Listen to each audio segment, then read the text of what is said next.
नमस्कार, आप देख रहे हैं बियॉन्ड बॉर्डर्स और मैं हूं अनुज।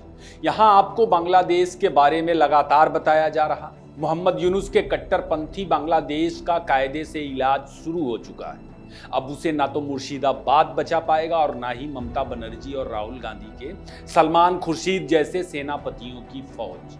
चीजें हवा हवाई नहीं है। 1971 के बाद फिर से वीरों की सेना ने मन बना लिया, कमर कस लिया है। बांग्लादेश के 3 टुकड़े करने से भी अब भारत को परहेज नहीं होगा। चीजें किस ओर बढ़ रही हैं, इसका अंदाजा आपको विदेश मंत्री एस जयशंकर के बिल्कुल ताजा बयान में भी नजर आएगा। आज के एपिसोड में जयशंकर के बयान को डिकोड करेंगे। आखिर उन्होंने ऐसा क्या कह दिया जिसकी वजह से ढाका में कोहराम मचा हुआ है। यह भी जानेंगे कि बांग्लादेश की सेना के सबसे मजबूत धड़े ने क्यों यूनुस का साथ छोड़ दिया। भारत के सबसे बड़े दोस्त पुतिन ने मॉस्को में प्रधानमंत्री मोदी के किस प्लान पर बांग्लादेशी सेना चीफ के साथ मीटिंग में मुहर लगा दी है। आज बहुत कुछ है, अंत तक बने रहें। तो दोस्तों, सबसे पहले इस जयशंकर के बयान पर बात करते हैं, जिन्होंने बांग्लादेश के भविष्य को लेकर दुनिया के तमाम ये बट यस नो, ये होगा वो होगा क्या होगा को एक लाइन में साफ कर दिया। विदेश मंत्री ने भारत के उत्तर पूर्वी हिस्से को दक्षिण पूर्व एशिया का गेटवे यानी प्रवेश द्वार बताया। जयशंकर ने कहा कि नॉर्थ ईस्ट कई प्रमुख भारतीय नीतियों के केंद्र में है। इसमें पड़ोसी पहले की नीति, एक्ट ईस्ट नीति और बिमस्टेक सब शामिल है। बिमस्टेक की अभी हाल ही में थाईलैंड में बैठक हुई थी। विदेश मंत्री ने कहा कि हमारा पूर्वोत्तर का हिस्सा 5 पड़ोसी देशों से जमीन के जरिए जुड़ता है। इसकी सीमाएं भारतीय उपमहाद्वीप और आसियान के बीच संपर्क बिंदु। असल में इस जयशंकर ने अपनी कोट की जेब में रखी भविष्य की योजनाओं के भरोसे दुनिया भर के निवेशकों को समझाया कि नक्शे पर बीच में बांग्लादेश को देखकर, भारत के उत्तर पूर्वी हिस्से के भूगोल को देखकर घबराओ मत। भारत के उत्तर पूर्वी हिस्से में दिल खोल के जितना निवेश कर सकते हो कर लो, यही मौका है। बाद में मत कहना कि हमें बताया नहीं। एक दिन पहले यानी 16 अप्रैल को नॉर्थ ईस्ट इन्वेस्टर समिट की मीटिंग में जयशंकर ने वर्चुअली जो कहा, उसका मतलब दोस्तों यही निकलता है। और यह कोई रैली में दिया गया चुनावी भाषण या फिर प्रेस कॉन्फ्रेंस में हेडलाइन हंटिंग के लिए दिया गया बयान नहीं है। इसका मतलब है कि बांग्लादेश की कट्टरपंथी जमात को सीधे और स्पष्ट रूप से संदेश दिया गया कि बेटा अब एक्शन का टाइम है, जो उखाड़ना है उखाड़। चीजों की क्रोनोलॉजी देखिए। जयशंकर का यह बयान आने से पहले क्या क्या हुआ। यूनुस ने प्रधानमंत्री मोदी से समय मांगा, बार बार समय मांगा, उसके बावजूद उसे समय नहीं दिया गया। फिर यूनुस भाग के कहां पहुंचा? चीन पहुंचा, शी जिनपिंग के पास। चीन के साथ तिस्ता और तमाम चीजों पर उसने डील की और वहीं बयान देकर चीन को आगे कर भारत को ब्लैकमेल करने की कोशिशें करता नजर आया। कौन? यूनुस नजर आया। यूनुस ने क्या कहा था? यूनुस ने कहा था कि भारत का जो उत्तर पूर्वी हिस्सा है वह लैंडलॉक्ड है।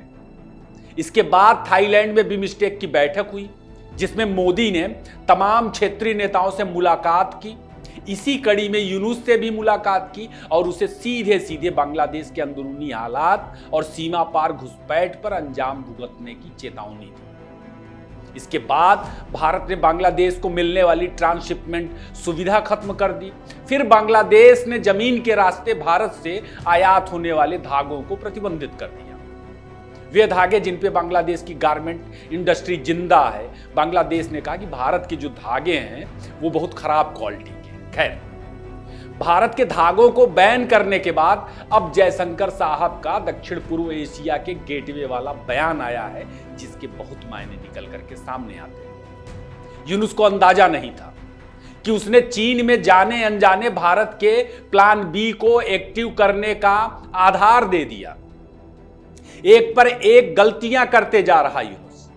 भारत ने यूनुस के बांग्लादेश को अब तक छोड़े रखा तो वह उछल कूद मचा रहा था, मगर भारत के उत्तर पूर्वी हिस्से को, उत्तर पूर्वी क्षेत्र को दक्षिण पूर्व एशिया का प्रवेश द्वार बताने वाला जयशंकर का जो बयान है, उससे साफ हो गया कि भारत ने बांग्लादेश के लिए कुछ फुल प्रूफ प्लान कर लिया है, जो कूटनीतिक नहीं है, कतई नहीं है, बल्कि सामरिक ज्यादा नजर आ रहा। जयशंकर के बयान को डिकोड करने के लिए नॉर्थ ईस्ट के भौगोलिक परिवेश को समझना जरूरी है। बांग्लादेश भारत के नॉर्थ ईस्ट के राज्यों और म्यांमार के बीच में पड़ता है। बांग्लादेश 3 तरफ से भारतीय राज्यों से घिरा है और कुछ हिस्सा उसका म्यांमार से भी लगता है, और एक तरफ बंगाल की खाड़ी। भारत के 7 राज्य एक पतले गलियारे से शेष भारत से जुड़ते हैं, जिसको चिकन नेक कहते हैं, जिसे काटने का शर्जील इमाम जैसे कट्टरपंथी सपना पाले बैठे हैं, और यूनुस भी, पाकिस्तान भी। चीन का तो यह मास्टर प्लान ही रहा है। भारत के 7 राज्य ज्यादातर पहाड़ी इलाकों में, और इस वजह से सड़क संपर्क वहां पर बहुत सुगम नहीं है। देश में पूर्व की सरकारों ने भी इस पर ध्यान नहीं दिया। सड़क संपर्क नहीं होने की वजह से नॉर्थ ईस्ट का वैसा विकास नहीं हो पाया जैसा दूसरे राज्यों में दिखता है। कई मामलों में नॉर्थ ईस्ट अब भी बहुत पिछड़ा हुआ है। चूंकि 7 राज्यों और म्यांमार के बीच में बांग्लादेश पड़ता है, तो शेष भारत के साथ, बाकी दुनिया के साथ नॉर्थ ईस्ट का संपर्क बांग्लादेश के रास्ते छोटा, सुगम और सस्ता है। भारत लंबे वक्त से निर्भर रहा है इसमें, और इसी वजह से भारत सरकार ने बांग्लादेश के सड़कों का इस्तेमाल करने के लिए उसके साथ एक समझौता किया था। शेख हसीना की रिजिम में नॉर्थ ईस्ट में बेहतर पहुंच बनाने के लिए भारत ने बांग्लादेश में इंफ्रास्ट्रक्चर पर खूब सारा काम किया।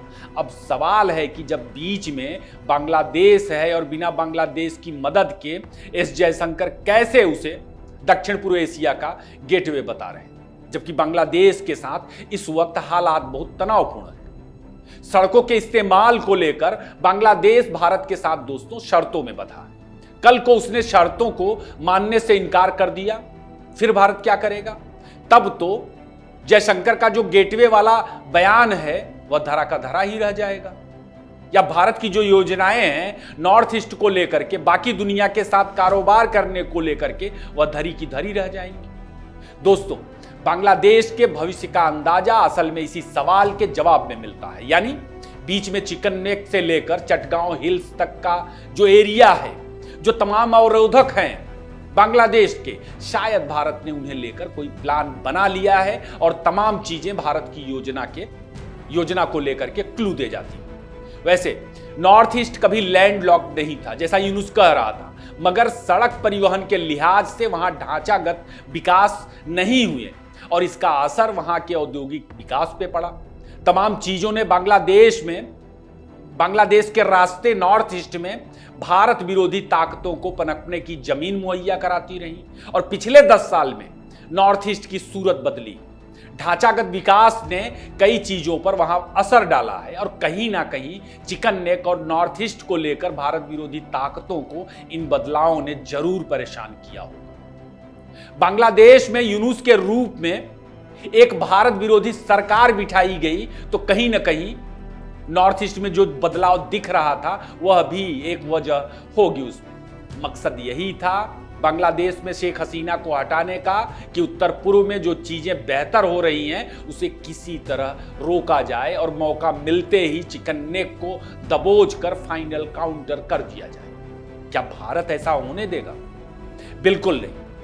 अब जयशंकर का बयान, जिसमें उन्होंने नॉर्थ ईस्ट को दक्षिण पूर्व एशिया का गेटवे बताया है, वह रास्ता तब तक संभव नहीं होगा जब तक कि बांग्लादेश की वजह से पैदा हो रही तमाम अड़चनों को भारत दुरुस्त नहीं कर लेता, चिकन नेक को बेहतर नहीं बना लेता, और चिटगांव का अस्थायी बंदोबस्त भारत नहीं कर लेता। तब तक जयशंकर के बयान की अहमियत वैसी निकल करके नहीं सामने आएगी जिसके मकसद से उन्होंने यह बयान दिया।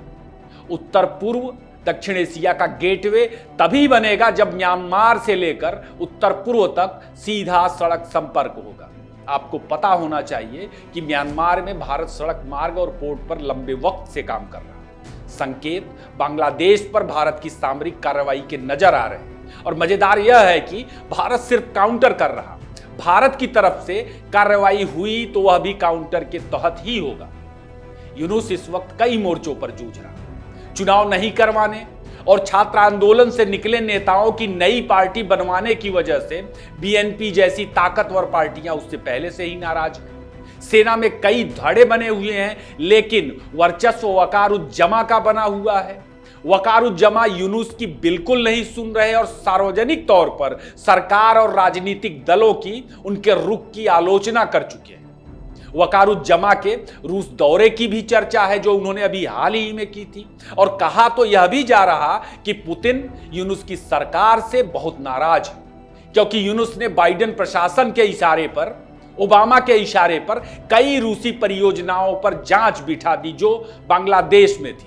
इसमें रूपपुर का परमाणु संयंत्र भी शामिल है। रूस का बहुत सारा निवेश बाइडेन प्रशासन की वजह से बांग्लादेश में इस वक्त अधर में अटका पड़ा है।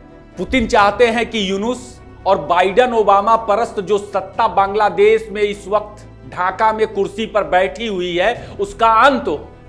अंदर खाने कई प्लान बांग्लादेशी सेना को लेकर घूम रहे हैं लोगों के बीच, लोग चर्चाएं कर रहे हैं इस वक्त। खैर, इन बातों का कोई तथ्यात्मक आधार नहीं है, लेकिन ट्रंप प्रशासन बांग्लादेश को लेकर के बिल्कुल क्लियर है। प्रधानमंत्री के साथ वाशिंगटन डीसी में ट्रंप की जो मीटिंग हुई थी उसमें भी बांग्लादेश पर प्रधानमंत्री मोदी को फ्री हैंड देने की बात पहले ही सामने आ चुकी है। और अब जिस तरह चीन बांग्लादेश में घुसने का प्रयास कर रहा, समझा जा सकता है कि इसे ट्रंप बिल्कुल पसंद नहीं करेंगे जब ट्रंप टैरिफ के जरिए चीन की कमर तोड़ने में जुटे हुए हैं। इस बात के संकेत तुलसी गबार्ड की भारत यात्रा में भी नजर आए। तुलसी गबार्ड बांग्लादेश के मसले पर लगातार मुखर रही है। अंदर खाने तुलसी की यात्रा को बांग्लादेश पर किसी योजना के तहत ही जोड़ करके देखा जा रहा। और इधर 21 अप्रैल को अमेरिका के vice president JD Vance Bharat आ रहे हैं, जिसमें बांग्लादेश और चीन भारत के साथ अमेरिका की बातचीत का एक अहम मुद्दा है। शतरंज की बिसात बीत चुकी है, डील हो चुकी है। जयशंकर ने अगर इन्वेस्टर समिट के बहाने बातचीत में सार्वजनिक कुछ कहा है, उन्होंने कहा कि नॉर्थ ईस्ट दक्षिण पूर्व एशिया का गेटवे है, तो उसके कई मतलब निकलते हैं। वीडियो यहीं खत्म करते हैं। आपको कैसा लगा जरूर बताएं, लाइक और शेयर करें। फिर किसी नए टॉपिक पर मुलाकात होगी। आपने इतना वक्त दिया, आपका बहुत बहुत धन्यवाद।